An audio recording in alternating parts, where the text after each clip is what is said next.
سلامونه او نیکې هیلې زما ټولو افغانانو پښتنو خویندو ورونو. نننۍ ویډیو ده، څوک اتلان دي، څوک بوتلان دي، څوک قهرمانان دي او څوک قاتلان دي، په دې باره کې زما ویډیو ده. نننۍ ویډیو کې درته زه خپل ځان ښیم یا زما ملګري چې موږ په انګلینډ کې په خارج کې څنګه په اتلولۍ ګرځو، څنګه په فخر ګرځو، څنګه په افغاني غرور ګرځو، دا ویډیو هم در باندې ګورم. او بل طرف ته که وګورې د پاکستان د ولکو پوج مشر چې تیر شوی، د ایټمي بم خاوند او ISI او د دنیا بهترین پوج مشر تاسې وګورئ، لکه د چرګو غلای چې کړي په خارج کې داسې ګرځي. راځئ اول در باندې دواړه ویډیوګانې ګورم، بیا در سره په تفصیل سره خبرې کوم چې موږ سره رقم ګرځو او دا قاتلین خاینین د پاکستان د پوج چې د پښتنو په وینو باندې لاسونه اخته دي هغه سره رقم ګرځي لکه د ګیدړانو په شان دي. اول دا د باجوا ماجوا دهشتګرد ویډیو وګورئ او بیا د دې باچا کاموال او د مرګړو ویډیو وګورئ، په تفصیل خبرو. ये इशारे पे खड़ा शख्स कोई बेकारी नहीं बल्कि पाकिस्तान का साबका आर्मी चीफ जनरल बाजवा साहब हैं। इनके औकात देखें, पाकिस्तान में फिरौनों की तरह फिरते हैं। इनका कोई नाम ले ले उसको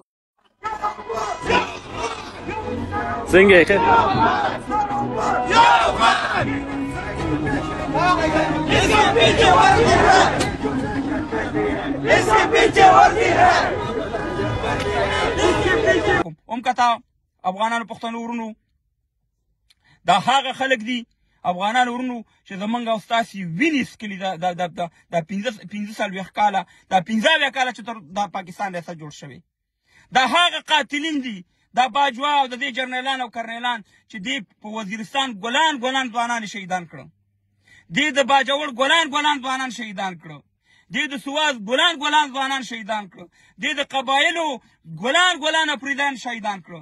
دې په افغانستان کې تقریبا 40 لکه زمونږ پښتانه افغانان دې د لاسه شهیدان شو. زمونږ خویندې میندې د دې د لاسه د دې رجلانو د لاسه در په در او خاورې په سر شو. نن وګورئ لکه د ګیدړانو په شان دې په خارج کې ګرځي. او بل طرف ته که زما ویډیو وګورئ، موږ تقریبا د 40 موټرو قاتله چې د برمنګم په ښار په انګلینډ کې په نور ځایونو کې هم ګرځېده، بیا المراک روډ ته راوړو. 1 ساعت دپاره موږ المراک روډ بند کړی و. یو نورې ویډیوګانې د تفصیل ویډیو ما په خپل پیج کې شته دی، تاسې هغه هم کتلی شئ. الحمدلله په خپل افغاني غرور، په خپل د احمدشاه ابدالي چې څنګه لښکرې دي دغه شان د لښکرو په دغه کې موږ الحمدلله په خارج کې ګرځو. او بل طرف ته چې وګورئ د دهشتګرد ریاست او د دې دهشتګرد کرنیلان او جرنیلان چې کله دې خارج ته لاړ شي او دغه شان دي لکه د مږو په شان دي، لکه د مږکانو غونته کې پټ ګرځي چې څوک کیسه مهربانه وطنوسخانو نه رسي. الحمدلله موږ په دې خپلو جامو، په خپل افغاني غرور، په خپل افغانانو سره چې فخر پې کوم، په خپل ځوانانو دغه شان دي ګرځو. او تاسې د پاکستان د جرنیلانو او د پوجیانو ژوند وګورئ. او دا زموږ هغه خلک دي چې 15 کاله په پښتنو باندې باچهي کوي. دا هغه خلک دي چې 15 کاله زموږ کور رانوي، زموږ نظامونه چپه کوي، زموږ په وطن کې د جهادونو فتواګانې ورکوي او موږ تباه او برباد کوي. راشئ وګورئ خارج کې د دې ژوند هم وګورئ. او الحمدلله زما په شان د نورو د افغانانو د ژوند هم وګورئ. همیشه خوشحاله آباد اوسئ.